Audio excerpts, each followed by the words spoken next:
prioridade de obedecer, de obediência, de busca, de convívio, de intimidade, né? Isso é propriamente o que está dizendo, e Jesus conclama no final, e qualquer que não tomar a sua cruz e não vier após mim não pode ser meu discípulo, né? Então, para realmente obedecer Jesus, para o agradar, o verso diz aqui no final do verso 26, e ainda a sua própria vida, né? O que é a própria vida? É deixar de lado as coisas que você realmente acha mais importante do que Jesus, né? Coisas que te atrapalham no ministério, na caminhada cristã. Então deve ser renunciado. E nós fazemos mais uma pergunta: que talvez te atrapalhe no seguimento de Jesus para realmente ser um servo útil, né? E se você poderia renunciar isso por causa de Jesus, por causa da obra de Deus. Um outro ponto que nós falamos agora é sobre fidelidade. A Bíblia diz em 1 Coríntios 4:2 que o que se quer do mordomo é que ele seja fiel, né? O que se requer do dispenseiro é que ele seja fiel, né? E o que é fidelidade? Fidelidade é você cumprir a tua parte no acordo, né? Se nós formos citar versos bíblicos, nós sabemos realmente que Deus, ele é fiel, né? Deus, ele cumpre a sua parte. Então a fidelidade de Deus é inquestionável, né? Nós queremos saber se nessa situação há acordo de fidelidade, né? E nós podemos citar o casamento como item, né? A fidelidade dentro do casamento é essencial, é primordial, né? É algo que realmente leva o casamento em frente.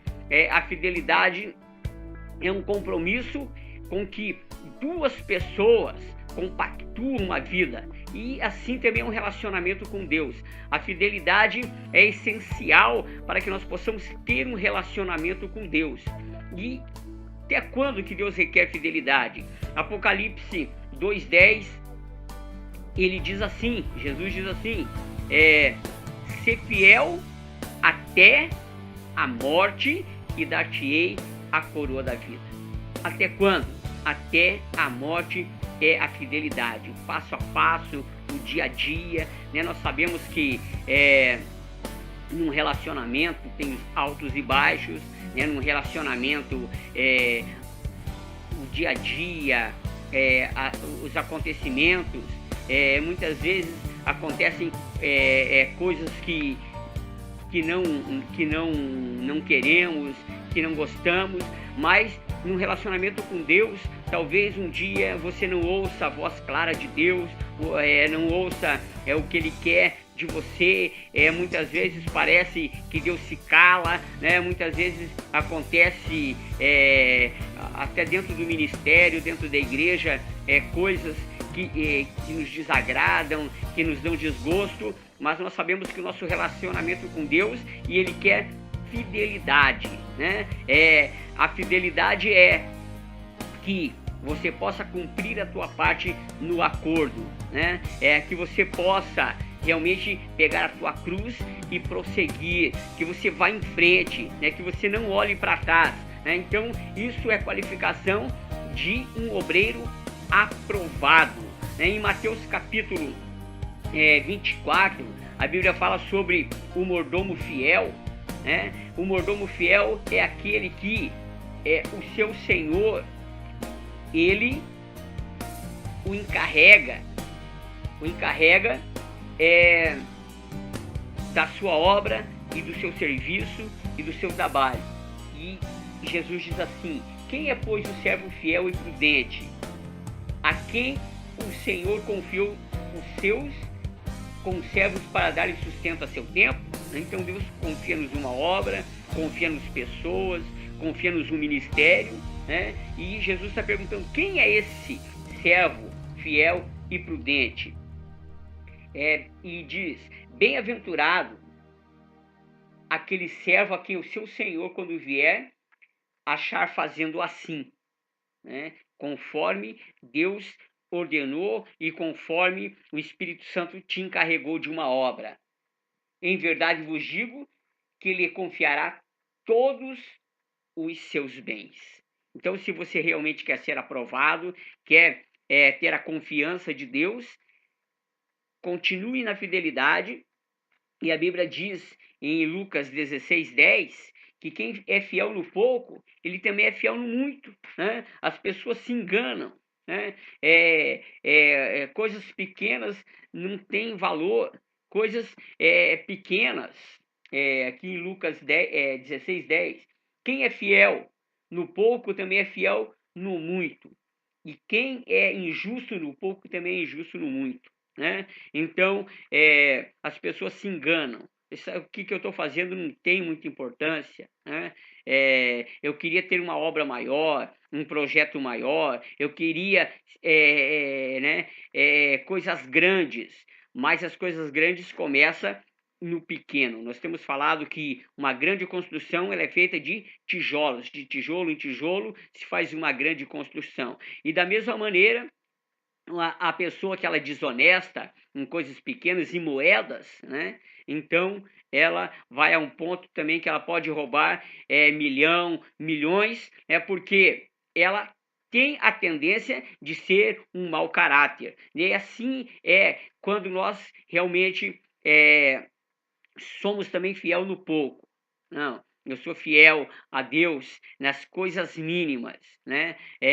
O que Deus me confiou exatamente neste momento eu vou fazer, porque eu sou uma pessoa fiel. E quando não só é Deus, mas outras pessoas veem a fidelidade, poxa, aquela pessoa é uma pessoa esforçada, aquela pessoa é uma pessoa honesta, aquela pessoa é uma pessoa confiável, vamos lhe dar algo maior, né? E assim é que começa o trajeto, né, de grandes conquistas, de grandes encargos, de uma grande missão que é a maneira de nós podermos ter esse relacionamento, né, com Deus sobre fidelidade. E nós vemos que muitas vezes o que Deus quer de cada um de nós. Certa ocasião, lá em João, Evangelho de João, capítulo 21, então, nós já vimos aqui que Pedro e alguns discípulos, Pedro, André, Tiago e João, renunciaram por Jesus, né? Renunciaram à profissão, renunciaram à família, né? Renunciaram coisas, situações.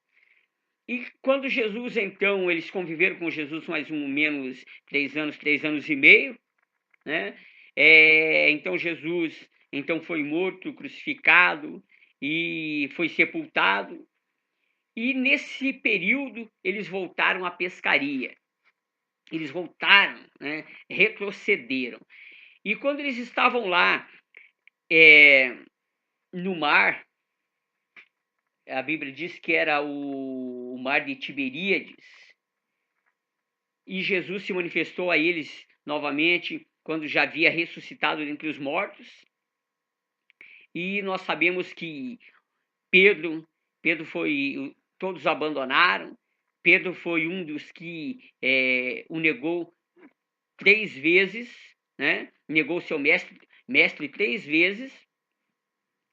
E então Jesus tem um encontro com eles novamente, quando eles voltaram à pescaria, lá no mar de Tiberíades, em João capítulo 21. E Jesus se encontrou com Pedro e lhe fez um questionamento. Quando Jesus perguntou assim para Pedro, no capítulo 21, versículo 15. Depois de terem comido, perguntou Jesus a Simão Pedro: Simão, filho de João, amas-me mais do que estes outros? Ele respondeu: Sim, Senhor, tu sabes que eu te amo. Ele lhe disse: apacenta os meus cordeiros. A primeira vez, Jesus perguntou para Pedro: Simão, filho de João, você me ama mais a mim do que esses outros? ou mais do que a pescaria, ama a mim mais do que esses teus amigos, ama a mim mais do que teu pai, do que tua mãe, do que a tua esposa, do que os teus filhos, né? E Pedro respondeu: sim, Senhor, tu sabes que eu te amo. Ele disse: apacenta os meus cordeiros.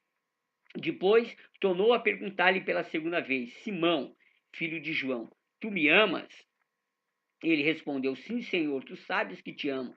Disse-lhe Jesus: pastoreia as minhas ovelhas.